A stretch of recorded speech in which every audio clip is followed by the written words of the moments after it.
Chioggia, Porto Tolle, Caorle, Venezia. Stanno per iniziare gli stati generali della pesca del Veneto, una 4 giorni dal 5 all'8 luglio organizzata dalla Regione per definire le linee strategiche per l'utilizzo delle risorse in arrivo dall'Unione Europea e aiutare lo sviluppo sostenibile delle imprese venete. È un settore che ha un'importanza strategica per il Veneto, per la comunità veneta, un'importanza di carattere economico, occupazionale, legata alla qualità del prodotto che poi arriva sulle tavole dei consumatori, ma anche da un punto di vista ambientale. Io vorrei poi aggiungere anche l'attenzione che dobbiamo avere a tutto il mondo della pesca e ai nostri pescatori, anche da un punto di vista del rapporto che gli stessi hanno con il territorio, con le nostre comunità. Fare il pescatore significa avere un legame profondo con la nostra terra, con il nostro mare, con le nostre lagune, avere una professionalità che è garanzia di equilibrio ambientale che poi si traduce anche in una ricchezza della nostra comunità, del nostro sistema economico. Nelle prime 3 giornate si discuterà di pesca e acquacoltura nelle acque interne, sostenibilità, programmazione europea, mentre nell'ultimo appuntamento, quello veneziano, si analizzeranno le proposte del distretto della pesca del Nord Adriatico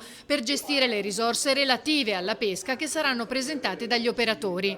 Sarà inoltre presentato il libro bianco della pesca. Vuole fare il punto su quanto vale la filiera della pesca e dell'acquacultura in Veneto e nell'Alto Adriatico e anche proporre delle azioni concrete e delle linee guida per facilitare lo sviluppo di questo settore nei prossimi anni. Il Veneto ha delle caratteristiche distintive anche proprio per le valenze tipiche del suo territorio. Siete la prima regione per produzione di caviale, la seconda per produzione di vongole e veraci e in generale avete una produzione di altissima qualità, cioè il valore unitario della produzione è estremamente elevato, ai primi posti in Italia, quindi anche sui mercati internazionali avete una proiezione molto interessante.